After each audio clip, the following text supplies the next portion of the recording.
ہمیں کوئی کہتا نہیں آپ یہ کہو، مگر وہ ٹی وی پہ آ کے صحابہ کے خلاف بات کرے گا، ہیں کوئی نبیوں کے بارے میں بات کر دیں گے، کوئی معاذ اللہ پیارے آقا کی اہل بیت کے بارے میں بے ادبی والی بات، تاکہ مسلمان بھی بے ادبی کے جملے سیکھ جائیں، مسلمان بھی گستاخیاں کرنے معاذ اللہ لگ جائیں، تاکہ ان کا ایمان کمزور ہو جائے، تاکہ ان سے محبت رسول چھین لی جائے۔ یہ وہ پلان ہے کہ کسی طرح ان کے دل سے محبت رسول کو نکالا جائے۔ مجھے ایک بات بتائیں، ایک بڑی دیوار ہو، آپ اس کو دھکا دیں، وہ نہیں گر رہی، اب کیا کریں گے؟ یار اس کے نیچے سے مٹی نکالو، اس کی مٹی نکال دو گے نا یہ کمزور ہو جائے گی۔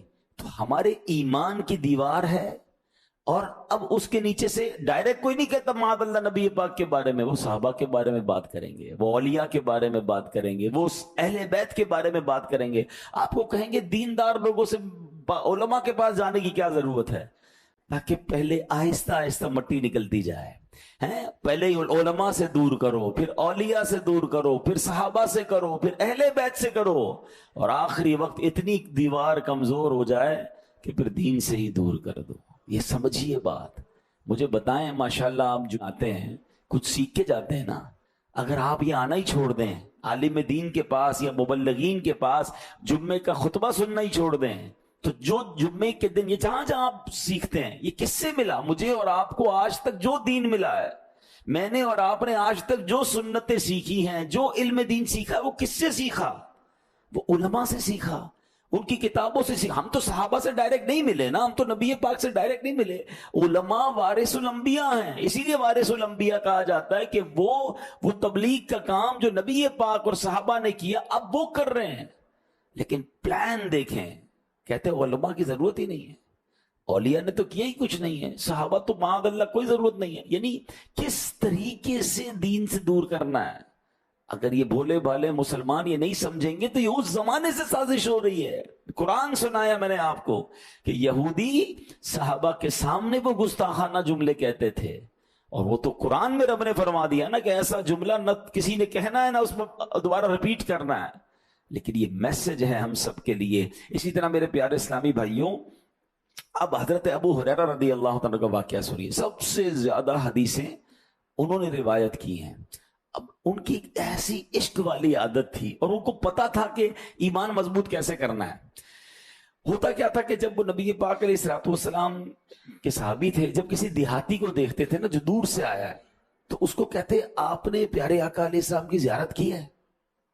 تو کہتا میں نے زیارت نہیں کی۔ بولے بیٹھو میں آپ کو نبی پاک کا حلیہ بتاتا ہوں، پیارے آقا کی باتیں بتاتا ہوں، نبی پاک کے اوصاف بتاتا ہوں۔ اب سوال ہے کہ یار ایک دیہاتی ہے، دور سے آئے، پہلے نماز سکھائیں، پہلے قرآن سکھائیں، پہلے سنتیں سکھائیں؟ نہیں، وہ جانتے تھے کہ سب سے پہلے سافٹ ویئر کون سا ڈالنا ہے، وہ عشق رسول کا سافٹ ویئر ڈالنا ہے۔ یہ نبی پاک سے محبت کر لے گا نا، پھر نمازی بھی بن جائے گا، پھر قرآن بھی پڑھے گا، پھر یہ سنتوں پر بھی عمل کرے گا، اور جناب نمازیں بھی ہیں، روزے بھی ہیں، سب کچھ ہے۔ اور اگر محبت رسول نہیں ہے تو پھر کچھ بھی نہیں۔ اب یہ کون کر رہا ہے؟ یہ صحابی رسول کر رہے ہیں۔ وہ جانتے تھے کہ نبی پاک سے جب دلی رشتہ مضبوط ہو جائے گا نا تو ایمان پختہ ہو جائے گا۔ ایمان جتنا پختہ ہوگا نیکیوں میں دل بھی لگتا ہے، آدمی جنت کے راستے پر بھی چل جاتا ہے۔ تو محبت رسول ہمارے اندر بھی ہونی چاہیے، ہمارے بچوں کے اندر بھی ہونی چاہیے۔ ہم اپنے بچوں کو نبی پاک کی باتیں بتائیں، ان کے اوصاف بتائیں، ان کے معجزات بتائیں، ان کی خوبصورتی بتائیں، ان کے کمالات بتائیں۔ ہاں، ان کا دل نبی پاک سے محبت سے بھر دو۔ آپ عاشق رسول بن گئے نا، پھر انشاءاللہ سارے کام آسان ہو جائیں گے۔ تو یہ ہے بیسک چیز جو ہمیں سمجھنی ہے۔ اے میرے پیارے اسلامی بھائیوں، اب عشق رسول بڑھائیں کیسے؟ محبت رسول ہم کیسے اضافہ کریں؟ اس کا بھی علماء نے طریقہ بتایا، کہ بڑی پیاری بات بتائی کہ سب سے پہلے تو قرآن میں جو رب نے نبی پاک کی شانیں بیان کی ہے نا، قرآن نے جس طرح اپنے حبیب کا ذکر کیا، اللہ نے جس طرح اپنے حبیب کا ذکر کیا، جس طرح نبی پاک کی شان، آپ دیکھیں میں کوشش کر رہے ہیں ہم نبی پاک کے بہت سارے اوصاف قرآن سے سمجھتے ہیں، تو قرآن سے جب آپ نبی پاک کی شان پڑھتے ہیں نا تو عزت، تعظیم، محبت بہت بڑھ جاتی ہے۔ تو ایک طریقہ تو یہ ہے، تو اس کو پڑھیں، اپنے بچوں کو سنائیں، اس کی کتابیں ماشاءاللہ مل جاتی ہیں، اب ہمیں کہیں مکتبۃ المدینہ پر موجود ہوتی ہیں۔ پھر درود پاک کی کثرت،